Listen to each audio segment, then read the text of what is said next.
아마 굉장히 많이 모일 것 같습니다.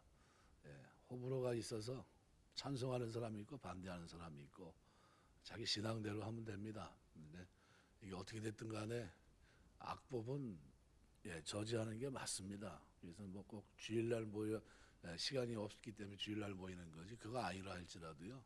평상시라도 피켓 시위하면서라도 충분히 우리 의사를 반영해야 됩니다. 저는 개인적으로 꼭 이렇게 한 군데 모여서 이렇게 해야 되느냐보다는 시마다 기독교 연합회가 있는데 연합회 중심으로 해서 전체가 한국교회 전체가 다 쏟아져 그 지역에서 이렇게 모여 하나님 앞에 예배도 드리고 이렇게 하는 게 더 바람직하지 않았겠나.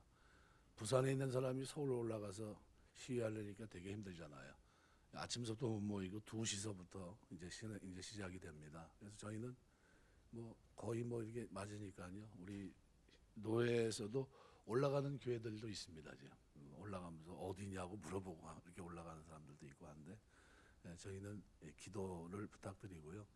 그러니까 아무튼간 이렇게 모인 이 일이 잘 돼서 참 하나님께 영광이 되고 좋은 결과를 맺었으면 하는 그런 바람을 가지고 있습니다. 기도를 계속해 주시면 좋을 것 같습니다. 지난 시간 우리가 예수 그리스도께서 행하신 놀라운 속량 죄사함에 대해서 우리가 생각을 했고요. 오늘은 성령의 인치심과 보증에 대해서 생각하면서 은혜를 나누려고 합니다. 구원 받았습니까? 구원파들이 질문하며 다녔죠. 당신 구원받은 게 맞습니까? 언제 구원받았죠? 하면서 막 질문하니까 이게 무슨 소리지? 하면서 구원받으면 날짜까지 알아야 되는 겁니까? 날짜를 당신은 모르나요? 하면서 엉뚱하게 막 진행이 됐던 경우가 있습니다. 우리가 구원받았다고 확신하는 근거는 어디 있습니까? 취소되지 않고 과거에 구원받았다 할지라도 마지막 날까지 그대로 구원받았다고 확신할 수 있는 근거는 어디 있습니까? 바울은 구원에 대한 확신 그리고 확증은 성령을 통해 주신다고 말씀합니다. 성령의 내주하심이겠죠. 그래서 성령이 확실한 보증, 이것이 우리가 받은 세 번째 복입니다. 그래서 에베소 1장 13절은 그 안에서 너희도 진리의 말씀, 곧 너희의 구원의 복음을 듣고 그 안에서 또한 믿어 약속의 성령으로 인치심을 받았다 그랬습니다. 복음을 듣고 믿음을 갖게 되고 그리고 성령으로 인치심을 받습니다. 인친다고 하는 헬라말 스프라기조라고 하는 말은 인을 찍는 행위를 말합니다. 인은 쉽게 말하면 도장입니다. 돌이나 새로 만든 도장을 가지고 여러 가지 모양이 새겨지도록 찍는 겁니다. 로마 시대의 인은 진품인 것을 증명하고 소유권을 나타내기 위해서 쪘습니다. 그래서 보통 인장반지라고 그러잖아요.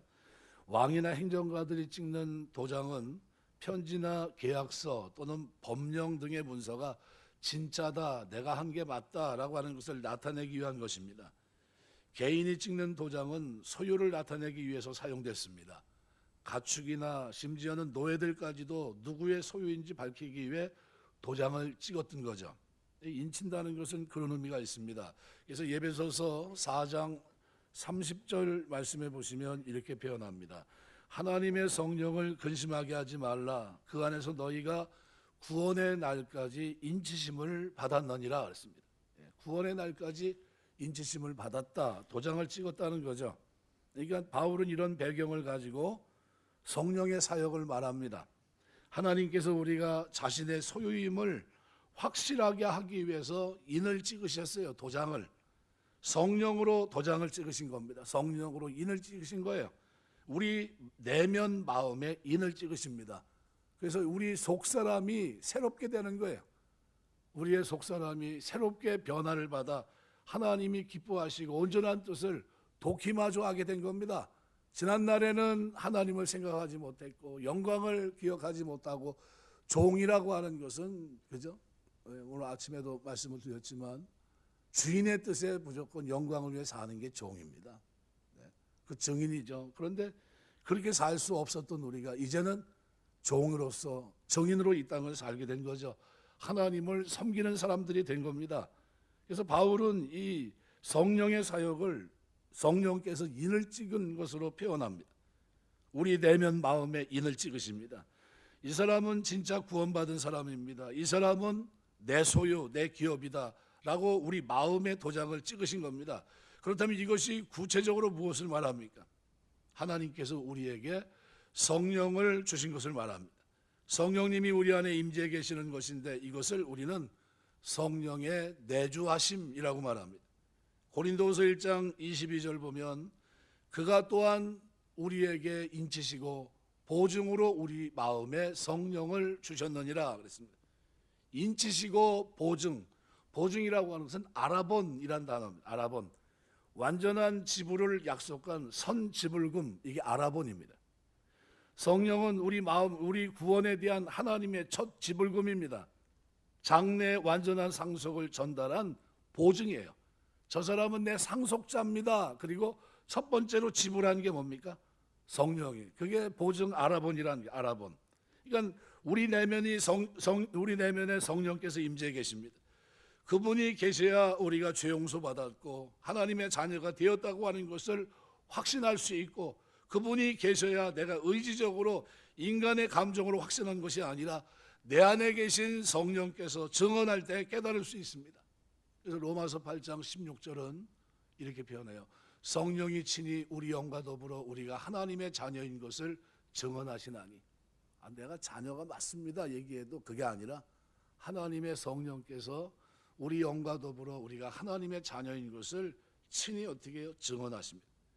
내 안에 계신 성령이 증거하시는 음성이 들려옵니다. 너는 내 아들이다, 너는 내 딸이다. 기도하면서 하나님을 아버지라 부르면서 울고 있어요. 왜 웁니까? 하나님이 내 아버지가 되셨다는 거예요. 상상할 수 없는 축복이죠. 누가 그 일을 이루십니까? 우리 안에 계신 성령께서 그것이 믿어지게 하세요.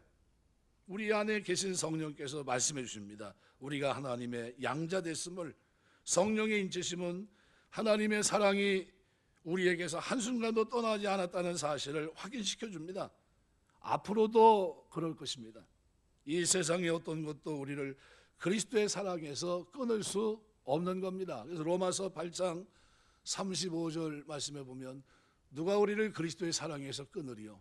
환난이나 공고나 박해나 기근이나 적신이나 위험이나 칼이랴. 우리가 강하거나 가치가 있어서가 아니라 우리 안에 성령께서 계셔서 하나님의 귀한 소유로 인정받게 되었기 때문입니다. 성령으로 인치시고 성령으로 보증이 되게 하신 겁니다. 지불하셨어요. 이건 다 누구 겁니까? 이제 하나님 것이라는데, 하나님 백성, 구원받은 백성이 됐다는 것을 표징으로 주십니다. 그래서 하나님은 성령님을 통해 우리를 인치실 뿐 아니라 성령님을 우리의 보증이 되게 하십니다. 에베소 1장 14절 기록한 대로 이는 우리 기업의 보증이 되사 그 얻으신 것을 속량하시고 그의 영광을 찬송하게 하려 하십니다. 하나님은 당신의 기업인 우리를 끝까지 이끌어 가실 겁니다. 그걸 어떻게 확신할 수 있습니까? 하나님께서 성령을 통해 직접 보증해 주신 것을 통해 확신할 수 있는 겁니다. 이 아르아본 또는 아르라본이라고 되어 있는 이 보증, 헬라어로 이 보증은 보증금이라는 의미입니다. 보증금, 첫 지불금, 첫 납입금, 계약금, 담보 이런 뜻입니다. 그러니까 어떤 사람이 상품을 소유하기 위해서 미리 지불한 대금의 일부를 말합니다. 로마의 상거래에서는 보증금을 내면 해당 품목을 자기 것으로 확보해 둘 수 있었습니다. 이게 아르라본이에요. 그러니까 그리스 로마 문화에서 널리 쓰였던 상업 용어입니다. 바울은 이 단어로 성령의 사역을 설명하고 있습니다. 성령께서 우리가 하나님의 소유라고 하는 것에 대한 보증이 되어 주십니다. 로마서 8장 32절 자기 아들을 아끼지 아니하시고 우리 모든 사람을 위해 내어 주시니가 어찌 그 아들과 함께 모든 것을 우리에게 주시지 아니하겠느냐. 내가 이 사람 안에 있다, 내가 이 사람을 이끌어간다 증언하시며 확실한 보증이 되어 주십니다. 성령께서 보증이 되셨으니까 이제 우리는 하나님의 소유가 된 겁니다. 로마서 8장 35절 누가 우리를 그리스도의 사랑에서 끊으리요? 환난이나 공고나 박해나 기근이나 적신이나 위험이나 칼이랴. 이렇게 성령님은 우리 내면, 우리 영혼에 들어와 상주하시면서 구원의 보증이 되십니다. 끊임없이 나를 위해 일하세요. 우리의 구원 사역을 이루어 가십니다. 우리가 믿음의 길을 가면 기뻐하시고 도우시지만 그러나 죄를 지을 때는 탄식하며 돌이키게 하십니다. 그렇게 하면서 우리의 구원의 마지막까지 인도하십니다. 그래서 에베소 4장 30절은 그렇게 말하는 겁니다. 하나님의 성령을 근심하게 하지 말라. 그 안에서 너희가 구원의 날까지 인치심을 받았느니라. 이 구원이 유효하게 된다고 하는 것을 말합니다. 유효성의 도장인입니다. 갈라디아서 5장 16절 말씀에도 보면 내가 이르노니 너희는 성령을 따라 행하라. 그러면 육체 욕심을 이루지 아니하리라.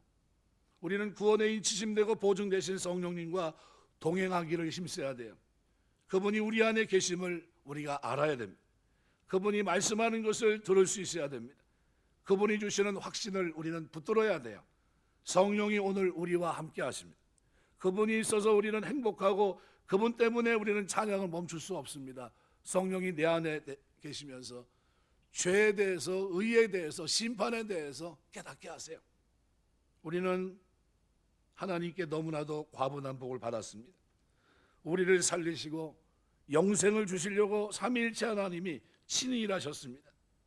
아버지께서 우리를 당신의 자녀 삼아 주셨고 그것을 위해 예수님이 피 흘려 주셨고 구원을 이루기 위해 성령께서 우리 안에 내주하시면서 완성하시기까지 오늘 우리를 인도하십니다. 이런 하나님이 계시기 때문에 오늘 우리는 이 땅에 살면서 소망이 있습니다. 절망하지 말아야 돼요. 우리는 이 하나님이 우리를 위하기 때문에 우리는 감사와 찬송할 수밖에 없는 겁니다. 하나의 문장으로 되어 있습니다. 그래서 첫 문장의 첫 일성이 바로 찬양이에요. 찬송하리로답니다. 바울은 사역마다 6절, 12절, 14절에서 반복적으로 얘기하고 있습니다. 영광을 찬송하게 하려는 것이다. 영광을 찬송하게 하려는 것이다 그랬어요. 성령이 주시는 큰 복 중에 하나는 내주하심입니다. 우리와 함께 사는 것을 의미합니다. 나 혼자가 아니라 내 생각대로 아니라 내 방법이 아니라 하나님의 말씀을 붙들고 살 수 있도록 은혜를 주십니다. 영어로 해피는 발생하다, 생기다, 해픈이라는 단어, 그죠? 어근이 같습니다. 행복은 뭡니까? 내 속에서 생겨나는 것이라는 거예요. 내 속에서. 행복이란 내가 처한 환경, 내가 가진 어떤 조건에 의해서 주어지는 것이 아닙니다. 발생하는 겁니다. 생기는 거예요. 행복이 어떻게 발생했습니까? 삼위일체 하나님의 놀라운 사역으로 발생한 겁니다. 믿음으로 듣고 하나님의 자녀로 살게 된 겁니다. 성령이 주시는 가장 큰 복은 그래서 하나님이 우리와 함께하는 것을 깨닫는 거죠. 내주하심입니다. 위로부터 오는 하나님의 은혜도 크지만 우리 안에 계셔서 우리와 함께하시는 은혜는 더욱 놀라운 겁니다. 에베소 1장 13절에서 성령님은 약속의 성령으로 표현합니다. 성령님은 예수님에 의해서 우리에게 오실 분으로 약속되어 있었습니다. 예수님은 승천하시면서 두려움에 떨고 있는 제자들에게 다른 보혜사를 보내주겠다고 분명히 약속하셨어요. 그리고 요한복음 14장 16절은 이렇게 발언합니다. 내가 아버지께 구하겠으니 그가 또 다른 보혜사를 너희에게 주사 영원토록 너희와 함께 있게 하리니 그랬습니다.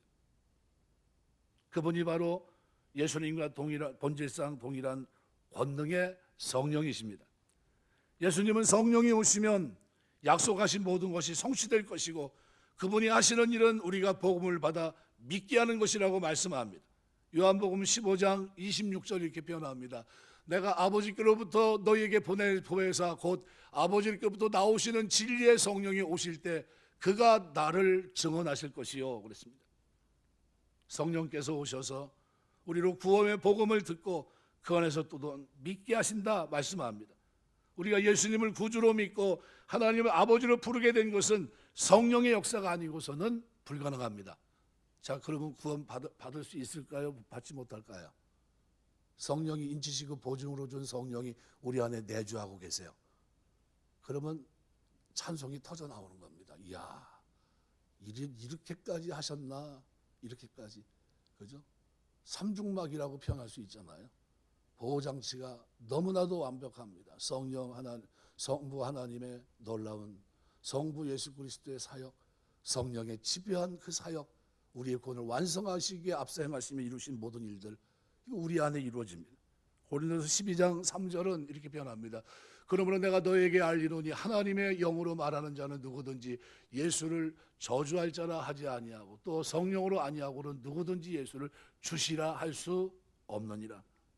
심령의 고백으로 예수님을 주인으로 받아들이고 하나님을 아버지라 부를 뿐 아니라 자기의 인생을 맡기는 것은 오직 성령의 역사를 통해서만이 가능한 겁니다.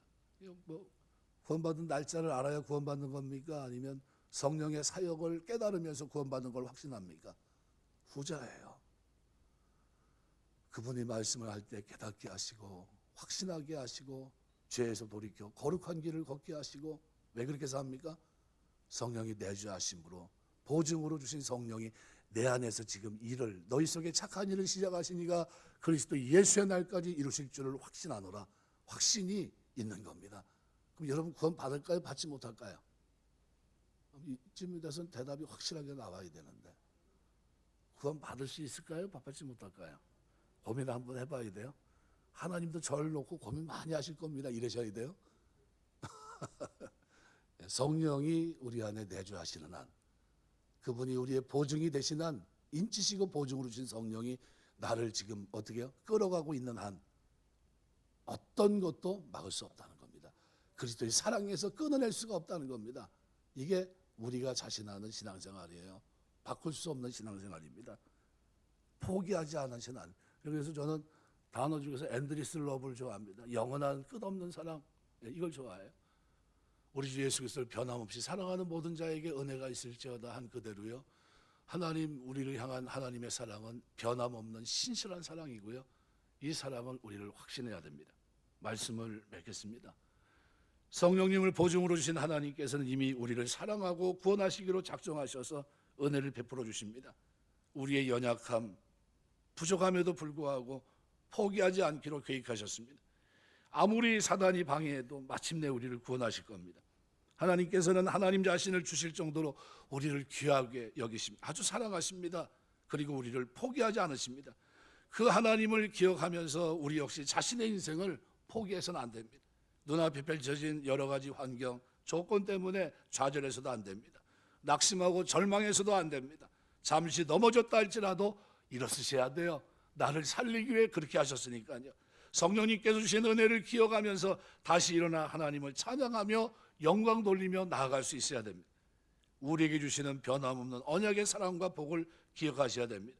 우리는 어느 곳에 있어도 성부 하나님의 사랑과 성자 예수님의 은혜와 성령님의 역사하심으로 행복한 존재가 되었습니다. 우리가 할 일은 성삼위 하나님을 찬양할 수밖에 없어요. 우리로 행위로 구원받은 것이 아니라 삼위일체 하나님이 이를 이루신 놀라운 결과물이 오늘 우리입니다. 그래서 너희는 하나님의 만드신 바라, 포엠의 완벽한 작품이라는 겁니다. 완벽한 작품. 여러분 구원을 하나님께서 완벽하게 이루실 줄 믿습니다. 우리 교회에 오신 분들 하나님께서 성령의 놀라운 내주하심을 통해 그죠? 그런 역사를 이루게 하실 줄 믿습니다. 요즘은 전혀 평생 예수 믿지 않았던 사람들이 지나가면서 교회 어제도 보니까 한 사람 들어와서 이제 교회를 한번 다녀볼까 하고 왔다고 그러시는 분이 있다고. 그래서 이게 참 하나님이 하시는 겁니다. 구원은 누가 하는 거라고요? 우리가 전도했다고 오는 것도 아니고요. 그 마음을 돌이켜서 어떻게 해요? 이제 한번 믿어봐야 되겠다. 아이들 손붙잡고 지나가다가 교회를 가서 시간표를 보고 있어요. 평생 한 번도 다녀보지도 않았던 교회. 친구들 가운데 권사님도 있다고 그래도 말이야. 그런데 교회 가려고 하는데 어떻게 생각했냐? 아주 좋은 생각했다고 그랬다고 그러더라고요. 근데 이제 교회 나오시겠죠? 이제 반드시 올 겁니다. 왜요? 부르심이 누구, 우리가 부른 게 아니라 우리 교회에 초청한 게 누가 부른 겁니까? 선택하신 하나님이 때가 돼서 부르신 거예요. 야, 아무개야 하면서 그 마음을 놓고 하신 겁니다. 그랬더니 이 마음이 어떻게 해요? 흔들흔들거리면서 어떻게 해요? 내가 교회를 가야 되는데 그러면서 시간표 보고 있어요. 와서 언제쯤 오면 좋은가 그러고 계시더라고요. 이게 다 하나님의 은혜입니다. 이 끝없는 사랑이 변함없는 사랑, 신실한 사랑입니다. 말씀 맺겠습니다. 우리 신앙생활 하면서 성령이 나에게 인치시고 보증으로 내주하신 이 놀라운 결과는 구원의 확신의 근거입니다. 언제 성령이 임하셨습니까? 혹시 아시는 분 계세요? 우리가 믿어 믿음을 갖는 그 순간에 성령은 우리 속에 이미 내주하시기 시작한 겁니다. 이거 우리가 복음은 어떻게 들어요? 복음을 듣는 겁니다. 믿음은 들음에서 나요. 이거 여러분이 어떻게 됐든 간에 안 믿는 사람들을 초청해서 어디요? 복음을 듣는 자리에 자꾸 앉혀놔야 돼요. 그러면 역사는 누가 합니까? 성령께서 하세요. 성령께서 하나님 백성이면 깨닫게 하시고 받아들이게 하시고 믿어지게 하시고 그리고 성장하면서 배우고 확신한 일에 거할 수 있도록 역사까지 하십니다. 든든한 사람이 되게 하세요. 어린아이가 아니고 장성한 자에 이를 수 있는 훌륭한 믿음의 사람이 되게 하시는 겁니다. 우리 살아가면서 아들을 아끼지 않고 우리 모든 사람을 위해 내어주시니까 어찌 그 아들과 함께 모든 것을 우리에게 은사로 주시지 않겠느냐. 로마서 8장 32절 말씀을 붙드시고요. 성령을 선물로 주셨다고 한다면 그 다음에 주지 못할 게 있을까요? 없을까요? 그 하나님이 내 안에 내주하신다면 그거보다 값진 게 세상에 있습니까? 아무것도 없죠. 그러면 아들을 아끼지 않고 내어주시니까 어찌 그 아들과 함께 모든 것을 우리에게 은사로 선물로 주시지 않겠냐는 거예요. 그럼 기도로 구할 때 하나님이 필요한 것 다 주실 줄 믿습니다. 이 믿음 가지고 성령 안에서 수시로 기도하면서 그죠? 늘 하나님의 은혜 속에 살며 살아가는 동안 삼위일체 하나님을 늘 찬양하며 내가 뭔데 하나님 이렇게 선택하시고 사랑하시고 죄 용서하시고 거룩한 백성으로 살게 하시고 말씀을 깨닫게 하시고 이렇게 보증을 주셔서 하나님 확신 속에 이 땅을 살게 하십니까? 하면서 어떻게 해요? 늘 찬송하며 이 땅을 살아내야 될 줄 믿습니다. 그런 축복이 저와 여러분의 믿음 생활 속에 늘 충만케 되시길 주의 이름으로 축원합니다. 기도하겠습니다.